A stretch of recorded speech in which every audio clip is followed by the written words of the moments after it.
جواب په توپک ورکوو، د مرمۍ جواب په مرمۍ ورکوو. په دښمن باندې موږ انتقامي بریدونه وکړل. ټولو نیوز لومړنۍ رسنۍ ده چې له جګړې وروسته د هلمند بهرامچې ته راځي. نو والله که دا نظامي دی یا دا نظامي دی یا مې هغه څنګ ته نظامي شته. او زما خپله وړکی ورور و د 12 کالو هغه له سره قطع و. زموږ کرکټران چې کوم میلمانه ول دوی پکې 100 تنه شهیدان شول. د هېواد پر نامرده دښمن جدي غږ کوم چې زموږ ځمکنی او هوایي حریم ته دې په سپکه سترګه نه ګوري. به خاطر دفاع از شما برای هر گونه قربانی آماده هستم. شوی دي که څنګه دا دروازه دا اړخې مخکې په بشپړه توګه د پاکستانیانو په کنټرول کې وو، خو اوس بیا دلته پاکستانیان نشته ځکه چې موقعیتونه تخریب شوي دي، شته نظامیان وژل شوي دي او دا ساحه او دا خوا یې مکمل د افغان امنیتي ځواکونو له دوی څخه 100 متره دیخوا بیا د افغانستان پوځیان له تیارسي حالت څخه نه وځي. دا چې څه موده وړاندې د پاکستان پوځي رژیم زموږ پر خاوره باندې یرغل وکړ او د دې یرغل په خلاف موږ ته د مشرانو امر وسو تر څو زموږ ځواکونه پر دوی باندې هغه غچ اخیستونکي بریدونه ترسره کړي. نو زموږ ځواکونه وکولی سوه چې د خپل هیواد دفاع او د همدې ولس دفاع په خاطر پر دوی هغه کړۍ باندې چې هغو زموږ پر خاوره اشغال او یرغل کړی و د هغو پر خلاف هغه ځواکونه په نښه کړي کوم چې دوی موږ په نښه کړي وو. د دوی اوان رالی غټ ټیسي اوانې وو، دا چې تر موږ واوښتې تقریبا 400-500 متره اخوا ته په کلي کې وموښتی چې ما خپله د کوچنیانو د ماشومانو چیغې واورېدلې چې مثال نه دی او هغه په شهادت ورسولم. یعنې د په لاس دقیقې کې 18 پیره د وسعت تاوان زموږ د دویمې پوستې څخه پر وکړله. په د 18 پیره کې یې نو دوی د پوستې څخه نه دی خطا شوی. مرمۍ ورکوو. وروسته چې زموږ امیرانو موږ ته امر وکړ موږ د دوی جواب په ډېره مېړانه سره ورکوي. حتی دا جګړه موږ خپل د عمراو په خاطر باندې ودرول. موږ ملکیان خلک یې شهیدان کو، کورونه یې بمبار کړلو، نو موږ بیا د دوی نظامیان خلک په نښه باندې کړل. موږ سهار ماښام دلته د پوځي کرس په اوږدو کې شاوخوا د فضا څارو 24 ساعته موږ د فضا ټول څارو. که چیرې د دښمن یا د یو بل چا غیر قانوني تیارې موږ ته راواوړي یا ځمکني کومه خبرې نو هغو ته بیا موږ د مشرانو په عمرات په هدایت سره بیا موږ هغو ته غاښ ماتونکی جواب ورکوو. او د اسلامي امارت مجاهدینو د خپل مشرانو د هدایت سره سم پاکستاني لوري ته کلک غاښ ماتونکی جواب ورکوي. د کنډک په اسمان کې دی وروره کنډک یې پرېښوی موږ یې وویشتو. بله دغه رقم کار دی. دا څوک وایي چې دغه نظامیان یې وویشتله دغه ځای را لوټ کړی او دغه مظلوم ولس یې ګرده وویشتی. بله وروره اوس هم شهیدانو ټپیانو د انسانانو دماغونه دغه ټکانو څخه خراب دي. پرون د عوام پر کورو بمبار وکړي. دغه زما کور دی په دا ځای کې ماشومان در خاورو لاندې وله نو ماشومان د خاورو لاندې پر ما نارې والې ول موږ در وکاږي. دلته په دغه سپرامي مارکیټ کې اوس موږ موجود دي. دلته کاروبار شو دی. په دا ځای کې اوان مښتي دي. موږ خپل په کورو کې د پرزې مښتي دي. مازل په گلی کې په څو کورو کې اوانونه مښتي دي. په شهید کې اوانونه مښتي دي. نو دلته خلکو ته ډېر تاوان رسولی دی.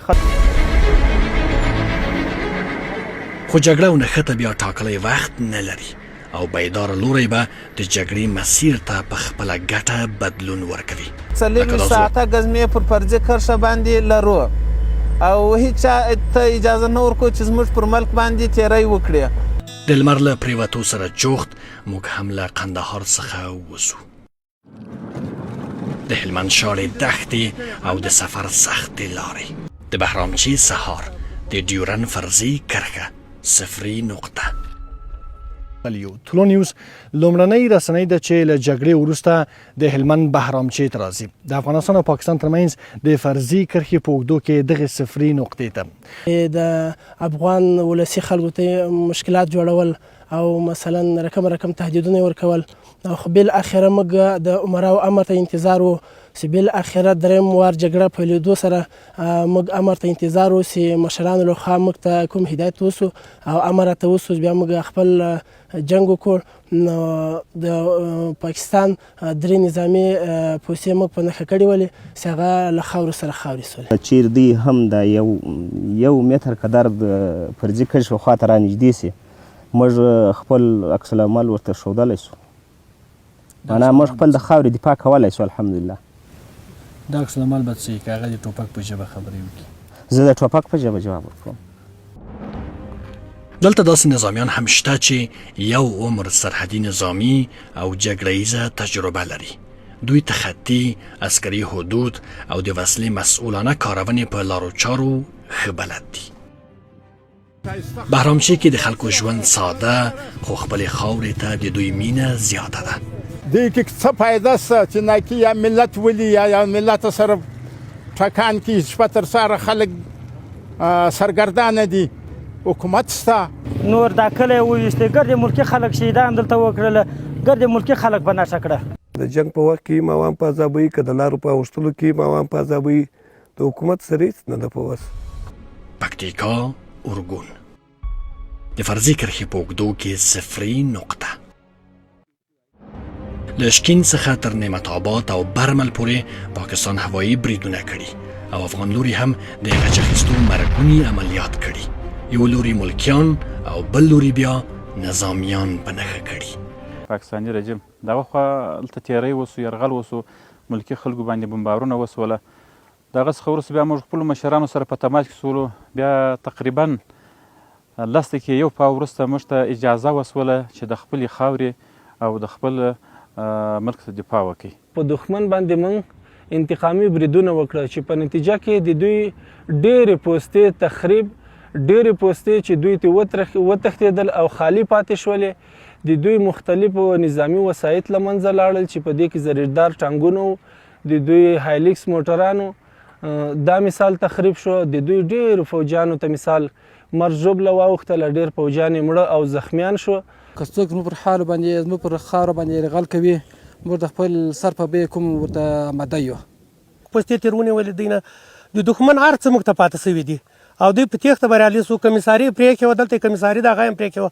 دلته د شپې له راتلو سره وضعیت نور هم امنیتي بڼه خپلوي او افغان عسکر ویښ او بیداره پاتې کېږي. هغه هم د یوې موخې لپاره دا چې د خپلې خاورې ساتنه د سر په بیه وکړي. میدان کې نو معلم زکي و چې د دغه ځای ټول خراب و او زما خپل وړکی ورور و د 12 کالو هغه له سره قاطه و او پسې تېر شه د فقیر یو زوی و هغه هم د سرې نیمای نه و او خپل یو تره مې و چې هغه هم نیمای په دغه غا کې نه و. سهار مو غوښې مخې سره ټولې کړلې، بیخي د هغې درکونه نه سره لګېدل د بعضو شهیدانو او د ایوبي صاحب له شا طرف نه مکمل نه و، د سر روغ و. نو ډېر شهیدان سره ډېر په بد وضعیت ول چې د کتلو وړ نه و، مخونه یې نه معلومېدل. په تابوتونو باندې مو عکسونه ورته لګولي وو د بعضو شهیدانو او بعضې معلومېدل. نو د موږ پر ورتګ سره یعنې په ډېره کمه فاصله کې دوهم بمبار وشه. نو بیرته د خلکو عقب نشاني وکړه. موږ هم دغه کوم هلکان چې ورسره په دوبه نه مې غږ وکړ چې تاسې پروت وکئ چې خدا نخواسته دریم بمبار ونه شي. زوی چې د کرکټ ډېر بهترین لوبغاړی و، د هغه په شمول 4 نفره شهیدان موږ ورکړل او 3 نفره د موږ خپل زخمیان و. موږ د کورنۍ 3 شهیدان ورکړل چې په هغه کې یو د ما ورور او یو دوه مو د تره زامن او زموږ ورور چې دا د شخصي سنټر استاد او بنسټګر و د ذکي روان علمي مرکز تقریبا 1900 تر شاګردان لرل او بل د تره زوی و هغه چې د سیول انجینری اول سیمستر و د پکتیکا پانتون ته کامیاب شوی شاشکار. دا بل چې کرکټر هم دغه او دا بل چې بازار کې وټل و د مزدورای کوله. خدای دې 12 صنف نه خلاص شوی په دغه ورځ باندې کاپ هم راوړی و، د شارنې نه کیلې وړی و. بیا زه خبر هم نه وم چې د ده مېلمستیا ده پوه شوې. هغه چې خبر شوم خو ستیا د الله پاک کارونه دي پوه شوې. ده ته خدای شهادت لیکلی و، هغه شهادت یې د نصیب شو. خو ډېره سخته ده. د مسؤلینو نه د ولایاتو تر قمندانۍ دا غریبانو ټول د موږ سره ډېره غمشریکي وکړه او د هغه مې په موږ ډېر سپک. زوی ته مې تقریبا د 2-3 جمعې وروسته هغه د واده پروګرام و پوه شوې. مازدیګر مو ځان خوست ته ورسول او دا لارې موږ د ځاځي میدان ولسوالۍ له زړه څخه د فرضي کرښې په اوږدو کې 0 نقطو ته بیایي. ښکاري دلته هم د افغان او پاکستاني پولیسو ځواکونو ترمنځ یوه سخته جګړه رامنځته شوې ده. مسؤلینو دلته په ځاځي میدان کې راته وویل چې شپه مهال د جګړې پر مهال افغان امنیتي ځواکونو د خټک، خنجر، د بلوڅو کلي او د جنډې پوستې په سیمو کې د پاکستاني ځواکونو پر پوستو او نظامي تاسیساتو پراخ بریدونه کړي دي. د دې ترڅنګ چې د هغوی ځینې پوځیان یې وژلي دي، ټپیان کړي دي، ځینې نظامي وسلې هم له هغوی څخه راوړي دي، دې خواته یې راړولي دي. دلته جګړې د نظامی تحرک مسیر بدل کړی او روایت یې دا دی. مقابل ورته درنه مرګ ژوبله کې واوښتل او د دوی تقریبا تر 10 زیاتې پوستې فتح شولې. مجاهدینو غنایم هم ځینې راوړله او په ډېر تعداد دوی هغه مرګ ژوبله ورته واوښتل او کوم څوک چې له پوستو څخه فرار او پر لار کې هغه د لیزري ځواکونو لخوا په نښه شول او له منځه ولاړل او هغه پوستې چې دلته وې هغه هم تخریب شولې. امنیتي ځواکونه بیا وایي چې د خپلو شهید شویو ملکي وګړو د وینو پور یې له پاکستاني ځواکونو اخیستی دی. دلته په خوست ولایت ځاځي میدان ولسوالۍ کې د موږ چې په کوم ځای کې قرار لرو په همدې ساحه کې په 2 پوستو باندې ډېر ګړندي عملیات ترسره شول چې تقریبا په نیم ساعت کې دوی پوستې له منځه ولاړلې او 9 میله اسلحه هم غنیمت شوله چې مجاهدینو له دوی څخه راوړه او کوم پوستو کې چې دوی میشت وو هغه پوسته زموږ د زنځیري ټانک پر توسط باندې وویشتل شوې د دوی پوستې او له منځه څه ولاړلې تخریب شولې. خوست اوس د جګړې شاهد نه دی. په نړۍ کې امنیتي مسؤلینو راته وویل چې شپه مهال شاوخوا 8 بجې جګړه پیل شوه. دوی اول په توغندیزو بریدونو باندې د پاکستان نظامي تاسیسات او د هغوی پوستې په نښه کړې. وروسته بیا سربازان یعنې د افغان امنیتي ځواکونو غړي د دوی پر پوستو باندې او نظامي تاسیساتو باندې بریدونه وکړل. په ختیځ کې کونړ او ننګرهار ولایتونو کې پاکستان لور طرف ته د دې 14 پوستې په مکمل ډول باندې تخریب شوي دي او 40 نظامی کسان فوجیان د دې هغې وژل شوي دي. 2 جسدونه د دې د فوجیانو هغه د سرحدي ځواکونو لاسونو ته ورغړي وو چې ځان سره راوړي وو او 15 میله اسلحه هغه هم د موږ ځواکونو لاسته ورغلي چې ځان سره راوړي او غنیمت کړې ده. 8 بجې جګړه پیل شوه. موږ توغندي ګزارونه په هغې باندې وکړو. د هغې روغتیا کمزورې شوه. هغې نه وروسته موږ هغې ټوپک په ټوپک هغې سره جنګ وکړو. هغوی زخمیان او مړي پاتې شوم، نور یې وڅښتېدل. افغانستان برای همه معلوم است که در مقابل متجاوز، در مقابل اشغالگر چگونه جواب می‌دهد برای همه و جهانیان معلوم است. این بار هم مجاهدین وزارت دفاع ملی با تأسیس از گذشتگان خود در این عملیات انتقامی گزار خوبی و حمله خوبی بر رژیم نظامی پاکستان انجام دادند.